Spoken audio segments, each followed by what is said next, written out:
రేపటి నుంచి పార్లమెంటు సమావేశాలు ప్రారంభం కానున్నాయి. రాష్ట్రపతి భవన్లో బ్రిటన్ స్పీకర్గా భర్తహరి మెహదాజ్తో ద్రౌపది ముర్ము ప్రమాణం చేయించనున్నారు. ఆ తర్వాత ఉదయం 11 గంటలకు సభ ప్రారంభం కానుంది. కొత్తగా ఎన్నికైన ఎంపీలతో బ్రిటన్ స్పీకర్ ప్రమాణ స్వీకారం చేయిస్తారు. మొదట ప్రధాని మోదీ, ఆ తర్వాత కేంద్ర మంత్రులు సహా 280 మంది ఎంపీలు ప్రమాణ స్వీకారం చేయనున్నారు. రెండో రోజు తెలంగాణ ఎంపీలు సహా మిగిలిన 264 మంది ప్రమాణం చేసే అవకాశం ఉంది.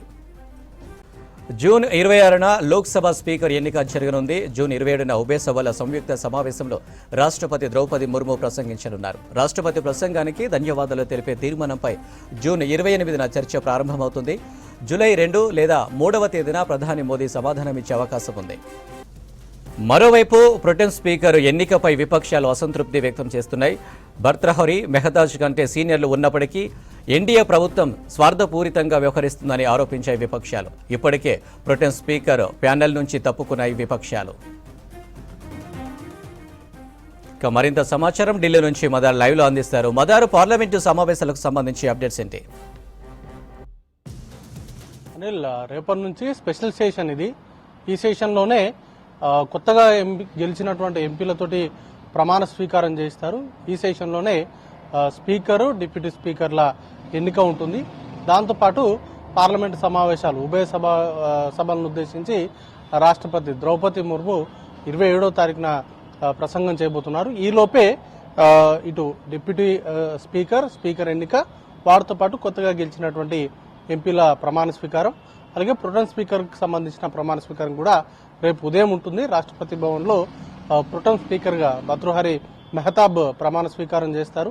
రాష్ట్రపతి ద్రౌపది ముర్ము ఆయనతోటి ప్రమాణ స్వీకారం చేయిస్తారు. ఆ తర్వాత 11 గంటలకు సెషన్ ప్రారంభం అవుతుంది.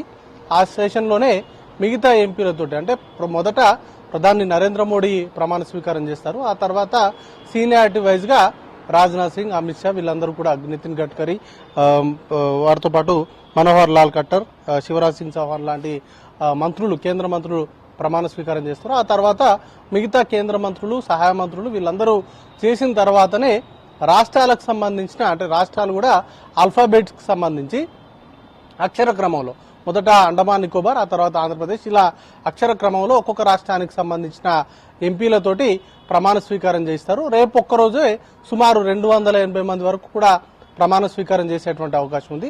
నెక్స్ట్ డే అంటే 25వ తారీఖున తెలంగాణ సహా మిగతా 260 మందితోటి కూడా 64 మందితోటి ఎల్లుండి 25వ తారీఖున ప్రమాణ స్వీకారం చేయించేటువంటి అవకాశం ఉంటుంది. 2 రోజుల పాటు మాత్రమే ఈ ప్రమాణ స్వీకారాలకి సమయం ఉంటుంది. ఒక్కొక్క ఎంపీ ఒక్కొక్క నిమిషం పాటు ప్రమాణ స్వీకారానికి సంబంధించిన సమయం అనేది కూడా కేటాయిస్తారు.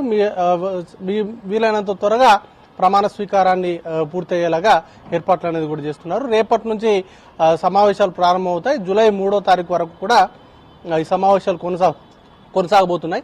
రేపు ఉదయం 10 గంటలకు ప్రధాని మోడీ పార్లమెంట్ సమావేశాలు ప్రారంభం కంటే ముందు, ప్రతిసారి సెషన్ ప్రారంభం కంటే ముందు ఆయన మాట్లాడుతూ ఉంటారు. రేపు ఉదయం 10 గంటలకు ప్రధాని మోడీ మాట్లాడతారు. అయితే దీంట్లో 2 ఇష్యూస్ ఉన్నాయి. ఒకటి స్పీకర్ ఎన్నిక, డిప్యూటీ స్పీకర్ ఎన్నికకు సంబంధించి ఇంతవరకు క్లారిటీ రాలేదు.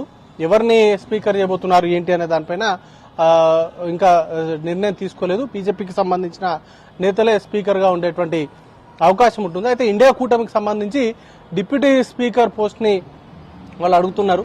ఏకగ్రీవానికి సంబంధించి ఇప్పటివరకు కూడా లోక్సభకు సంబంధించిన స్పీకర్ ఎన్నిక అంతా కూడా ఏకగ్రీవం జరుగుతూ వచ్చింది. ఈసారి డిప్యూటీ స్పీకర్ విషయంలో విపక్షాలకు అవకాశం ఇవ్వాలనేటువంటి డిమాండ్ ఉంది. ఆ దిశగా కేంద్ర ప్రభుత్వం, ఎన్డీఏ ప్రభుత్వం కనుక ముందుకు రానట్లయితే ఖచ్చితంగా స్పీకర్ ఎన్నికల్లో తాము పాల్గొంటామంటూ కూడా ఇండియా కూటమికి సంబంధించిన నేతలు చెప్తున్నారు. మరొక ఇష్యూ, సెషన్ ప్రారంభం కంటే ముందే ప్రొటెం స్పీకర్కి సంబంధించిన ఎంపిక పైన అసంతృప్తి ఇండియా కూటమికి సంబంధించిన నేతలు చేస్తూ ఉన్నారు. ఎందుకంటే బేసిక్గా ప్రొటెం స్పీకర్ ఎన్నిక అనేది కూడా సీనియర్ మోస్ట్ సభ్యులను ప్రొటెం స్పీకర్గా నియమిస్తారు. బట్ ఈసారి ఆ సాంప్రదాయాన్ని పక్కన పెట్టి 7 సార్లు ఎంపీ అయినటువంటి భర్తృహరి మెహతాబ్ని ఎన్డీఏ ప్రభుత్వం చూజ్ చేసింది.